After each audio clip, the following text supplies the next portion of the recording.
આજે અમે ચોપડી કેમ વાંચવા માંડી જોઈએ આપણે આગળ વ્લોગમાં। આજે હતો બુધવાર એટલે આપણે કપડાં ગોતવા માંડ્યા। ગુડ મોર્નિંગ, જય શ્રી રામ। આજે હતો મારા વ્લોગનો 35મો દિવસ ને આજે તો બુધવાર એટલે આપણે ફી કપડાં પહેરી નીકળી ગયા સ્કૂલ માટે। પછી તો ચા બિસ્કિટ કરી નાખો નાસ્તો ને આવી ગયા તો આપણે સ્કૂલેથી ઘરે। પછી જ ઘરે આવેલા પહેલાં આપણે પંખો કરવાનો, પછી તો ભાઈ આપણે જવાનું હતું જમવાનું, આપણે નીકળી ગયા જમવા। પછી બટેકાનું શાક જમી લીધું ને પછી આપણે નીકળી ગયા ફાઇનલી ઘર સાઈડ, કારણ કે હવે આપણે આવતી હતી નીંદર। ત્યાં તો એટલી ઘરમાં આવી ગયું ઘર ને આપણે પગી હતા રૂમમાં ને પછી તો આપણે નીંદર આવતી એટલે હોઈ ગયા। પછી તો ઉઠીને આપણે નીકળી ગયા જીમ સાઈડ। પછી તાવીને કરી નાખ્યું આપણે જીમ ચાલુ ને પહેલાં કરી નાખ્યું વોર્મઅપ, પછી કરી નાખી આપણે બીજી એક્સરસાઇઝ ચાલુ। પછી આપણે મળી ગયા ભાઈ અને કરી નાખ્યું રામ રામ। પછી આપણે નીકળી ગયા સાહિલ આગળ, તો જતો ડિપ્રેશનમાં। પછી તો ભાઈ આ કરતો તો વર્કઆઉટ ડીજે હું તો ભાઈ શોખ થઈ ગયો।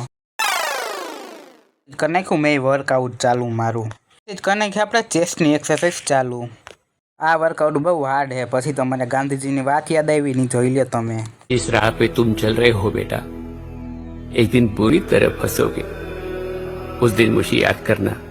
પછી ભાઈ જીમમાં આપણો વટ પડે એટલે આપણે કરી નાખી ડમ્બલની એક્સરસાઇઝ ચાલુ। પછી તો આપણે થાકી ગયા હતા ને આપણે ભાઈ સાયકલ હકાવી બહુ ગમે એટલે આપણે હકાલવા માંડ્યા સાયકલ। તો પછી થઈ ગયું તું મારું જીમ પૂરું ને હવે જાનું તો આપણે ઘર સાઈડ। ફાઇનલી નીકળી ગયા આપણે ઘર સાઈડ, લઈ લીધું મારું શૂટિંગ ને હવે આપણે જવાનું હતું મેડિકલે દવા લેવા। પછી તો મને યાદ આવી મેં લાઈ મારી જમકુડી લઈને નીકળી ગયા આપણે દવા લેવા। હું ને જમકુડીને ક્યાં દવા લેવા, જોઈ લો દવા લઈ લીધી ને પછી તો મેં જમી લીધું ને પછી તો આપણે નીકળી ગયા હાલવા। ये मस्ती के नजारे हैं। આવી ગયા આપણે ઘરે ને લઈ લીધું આપણો સૂટ ને પછી એક્ઝામ આવતી જ એટલે આપણે વાંચવા માંડ્યા। No no